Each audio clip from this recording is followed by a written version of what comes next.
चला तर आज मस्त झणझणीत चमचमीत आणि खूप टेस्टी असा मटण रस्सा बनवूयात। याच्यासाठी पाव किलो मटण मी स्वच्छ धुवून घेतलेला आहे। तर आता एका मिक्सरच्या भांड्यामध्ये अद्रक, लसूण आणि कोथिंबीर याचं छान असं वाटण बनवून घ्यायचं आहे। तर याच्यातलं 1 चमचा वाटण मी या मटणामध्ये टाकून घेणार आहे। नंतर याच्यामध्ये अर्धा चमचा हळद, 1 चमचाभर धना पावडर, 1 चमचा मीठ घालायचं आहे आणि हे सगळं छान असं या मटणाला लावून घ्यायचं आहे। आणि हे मटण एक 15 ते 20 मिनिटं मी असंच ठेवून देणार आहे। तर 15 ते 20 मिनिटानंतर गॅसवरती एक कढई ठेवायची, त्याच्यामध्ये 1 पळीभर तेल घालायचं आहे आणि तेलावरती तमालपत्र आणि थोडीशी दालचिनी घालायची आहे आणि एक बारीक कांदा चिरून घेतलेला आहे तो सुद्धा याच्यामध्ये टाकून घेणार आहे आणि तो सुद्धा छान असा सॉफ्ट होईपर्यंत मी परतून घेणार आहे। तर कांदा सॉफ्ट झाला की आता हे जे आपण हळद, मीठ, अद्रक, लसूण, कोथिंबीर लावून ठेवलेलं मटण आहे ते मटण याच्यामध्ये घालायचं आहे आणि छान असं परतून घ्यायचं आहे। मटण जेवढं छान तुम्ही कांद्यावरती आणि तेलावरती परताल तेवढा याचा आळणी रस्सा खूप छान आणि टेस्टी होतो। नंतर याला झाकण ठेवून मी 1-2 मिनिटं वाफवून सुद्धा घेतलेलं आहे। तर तुम्ही बघू शकता मटण सुद्धा छान असं वाफलेलं आहे। नंतर याच्यामध्ये मी एक मोठा ग्लास पाणी गरम करून घेतलं होतं, ते पाणी याच्यामध्ये घालून याला छान असं शिजवून घेणार आहे। तर मटण छान शिजत आहे तोपर्यंत आपण याच्या रश्श्यासाठी छान असं वाटण बनवून घेऊयात। तर गॅसवरती एक लोखंडी तवा ठेवला आहे, त्याच्यामध्ये 1 मोठा चमचा तीळ घ्यायचे आहेत आणि तीळसुद्धा छान असे भाजून घ्यायचे आहेत। तर छान तीळ भाजले की ते एका ताटामध्ये काढून घ्यायचे आहेत आणि नंतर याच्यामध्ये एक उभा चिरून घेतलेला कांदा घालायचा आहे। तो कांदासुद्धा छान असा सॉफ्ट होईपर्यंत भाजून घ्यायचा आहे।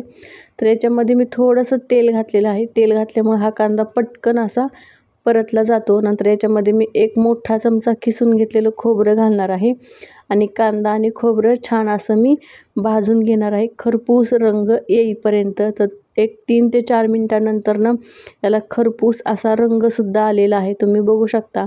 नंतर हे सुद्धा एका ताटामध्ये मी काढून घेणार आहे आणि थोडंसं थंड करून घेणार आहे। तर हे छान थंड झालं की एका मिक्सरच्या भांड्यामध्ये मी अगोदर तीळ वाटून घेणार आहे आणि नंतर कांदा आणि खोबरं याचं वाटण घालून ते सुद्धा छान असं वाटून घेणार आहे। तोपर्यंत मटणसुद्धा इकडं छान असं शिजलेलं आहे। तर थोडासा आळणी रस्सा मी बाजूला काढून घेतलेला आहे आणि एका ताटामध्ये हे शिजलेलं मटण काढून घेतलेलं आहे। तर मटणसुद्धा मस्त मऊ शिजलेलं आहे। नंतर त्याच कढईमध्ये आणखी 1 पळीभर तेल घेतलेलं आहे, त्याच्यामध्ये अद्रक, लसूण आणि कोथिंबीरचं 1 चमचाभर वाटण छान असं परतून घ्यायचं आहे। नंतर कांदा, खोबरं आणि तीळ याचंसुद्धा वाटण छान असं परतून घ्यायचं आहे आणि आता याच्यामध्ये मसाले घालायचे आहेत। धना पावडर, हळद, लाल तिखट, काळं तिखट आणि 1 चमचाभर मटण मसाला घालायचा आहे। हे सगळे मसाले तुम्ही तुमच्या आवडीनुसार घेऊ शकता।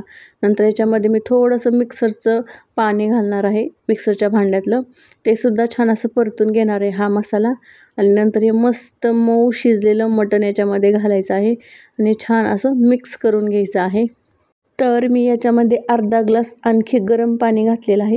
तर पाणी तुम्ही तुमच्या हिशोबानं घालू शकता, तुम्हाला कितपत रस्सा पाहिजे त्या हिशोबानं। नंतर याच्यामध्ये मी अर्धा चमचा मीठ घातलेलं आहे।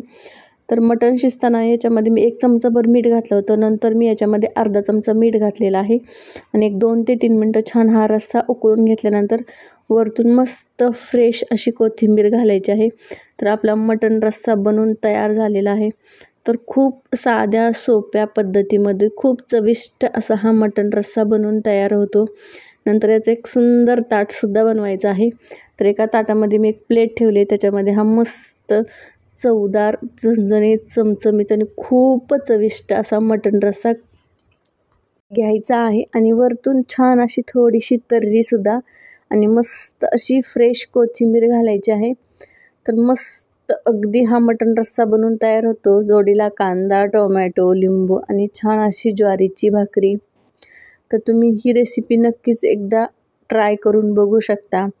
तर खूप साध्या आणि सोप्या पद्धतीमध्ये हा मी मटण रस्सा बनवलेला आहे, तुम्ही बघू शकता। दिसायला सुद्धा सुंदर दिसतो आणि चवीला सुद्धा खूप सुंदर लागतो। तर हे अगोदर काढून ठेवलेलं मटण सूप आहे। तर ही माझी तुम्हाला साध्या सोप्या पद्धतीत बनवलेली झणझणीत चमचमीत मटण रस्स्याची रेसिपी कशी वाटली नक्कीच कमेंटमध्ये सांगा। लाईक करा, शेअर करा आणि सगळ्यात महत्त्वाचं माझ्या चॅनलला सबस्क्राईब करा। बाय।